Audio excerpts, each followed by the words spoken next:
अरे गीता बेटा, जब भी आती है 5-6 दिनों के लिए ही आती है।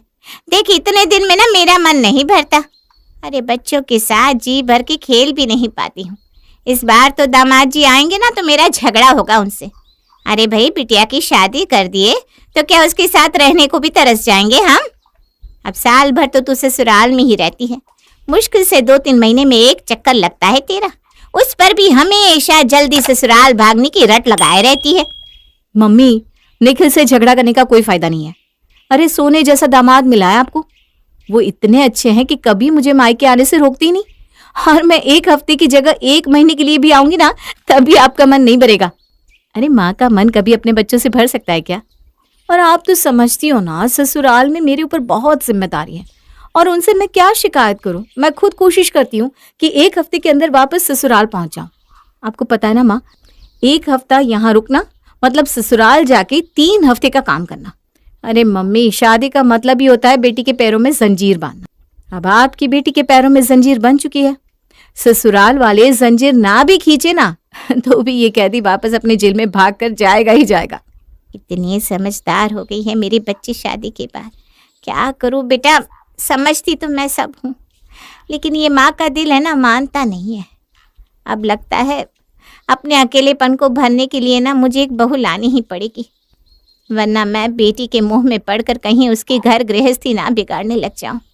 अच्छा सुन, अगली बार आएगी ना तो तेरे लिए कुछ अच्छे से कपड़े ले लेंगे। अरे इस बार तो पूरा टाइम अपनी बातों में ही निकल गया, कहीं जा ही नहीं पाए हम लोग।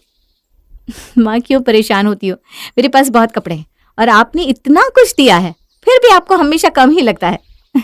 अच्छा चलो मैं चलती हूँ, आप अपना ख्याल रखना। मंजुला के 2 ही बच्चे थे, बेटी गीता और बेटा वेद। यूं तो मंजुला अपने दोनों ही बच्चों को बहुत प्यार करती थी, लेकिन कहते हैं ना, एक उम्र के बाद बेटियां माँ की सहेली हो जाती हैं। जहां बेटा वेद जवानी की दहलीज पर कदम रखने के बाद माँ से थोड़ा गैप मेंटेन करने लगा था, वहीं गीता और मंजुला माँ बेटी से धीरे धीरे सहेलियां बनती जा रही थी। शादी की उम्र होने पर मंजुला ने गीता को विदा तो कर दिया था, लेकिन जैसे उसके दिल का एक टुकड़ा गीता के साथ विदा हो गया था। हर बार गीता को ससुराल भेजते समय वो उसके फिर से लौट कर आने के दिन गिनने शुरू कर देती थी। धीरे धीरे समय बीता और गीता 2 प्यारे प्यारे बच्चों की माँ बन गई। मायके और ससुराल दोनों जगह उसे भरपूर प्यार मिल रहा था। माँ मंजुला तो जैसे उसे पलकों पर ही बिठा कर रखती। हर बार जब फोन करती उसका एक ही सवाल होता, घर कब आ रही है। मंजुला ने शादी के बाद भी गीता को कभी यह एहसास नहीं होने दिया था कि अब वो मायके का हिस्सा नहीं रही, लेकिन बढ़ते परिवार के कारण गीता अब अपने पारिवारिक जिम्मेदारियों में व्यस्त रहने लगी थी। देखते ही देखते कैसे इतना समय बीत गया पता ही नहीं चला। वेद अब शादी के लायक हो गया है, गीता भी अपने परिवार में व्यस्त रहती है। मेरे अकेलेपन के कारण उसे भी जल्दी जल्दी अपने घर की जिम्मेदारियों को छोड़कर मुझसे मिलने के लिए आना पड़ता है। शायद समय आ गया है कि मैं वेद के लिए एक प्यारी सी दुल्हन ले आऊं, ताकि मेरा मन भी लगा रहे और गीता भी अपने परिवार और बच्चों को पूरा समय दे सके। गीता की शायद किस्मत अच्छी थी कि उसे अपने बेटे वेद के लिए बेटी गीता की ही जैसी प्यारी और सुशील लड़की सुरभि मिल जाती है। शादी के बाद, मम्मी जी ये देखिए ना, मैं आपके लिए साड़ी लेकर आई हूँ, बताइए तो आपको कैसी लगी? अरे वाह बेटा, खूब खुश रहो, भगवान तुम्हें खूब लंबी उम्र दे। अरे मेरी बहू पहली बार साड़ी लेकर आई है, इसमें ना पसंद होने वाली तो कोई बात ही नहीं है। इस साड़ी को पहनकर मैं पूरे मोहल्ले को दिखाने वाली हूँ कि देखो मेरी बहू ने गिफ्ट की है। थैंक यू मम्मी जी, आप बहुत अच्छी हैं। नहीं बेटा, जब बहू अच्छी होती है ना तो सास भी अपने आप अच्छी हो जाती है।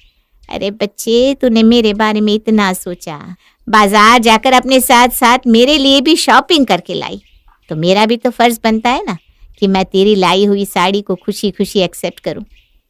सुरभि ने सास की तरफ एक कदम बढ़ाया था, बदले में सास मंजुला ने जैसे आगे बढ़कर सुरभि को गले लगा लिया था। मम्मी जी, मेरा ना गोलगप्पे खाने का मन हो रहा है, आप चलेंगे मेरे साथ? वेद को फोन किया तो बोल रहे हैं उन्हें ऑफिस से आने में लेट हो जाएगा।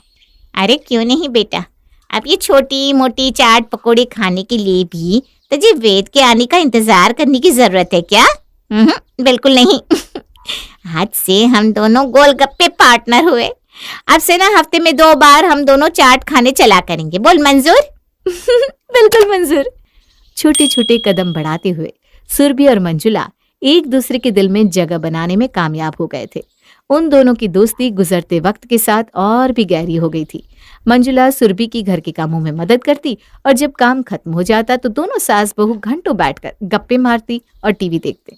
इतना ही नहीं, वेद और सुरभि अक्सर डिनर के लिए जाते तो अपने साथ मंजुला को भी लेकर जाते।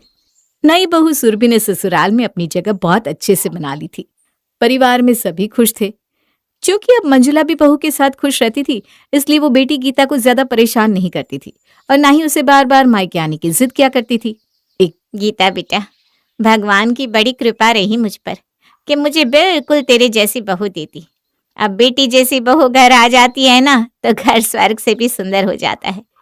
अब बस एक ही बात की कमी है मेरे जीवन में। जल्दी से कान्हा जी बाल गोपाल दे दे सुरभि को, तो मैं भी पोते पोतियों में खेलूं और अपना बुढ़ापा सुख से बिताऊं।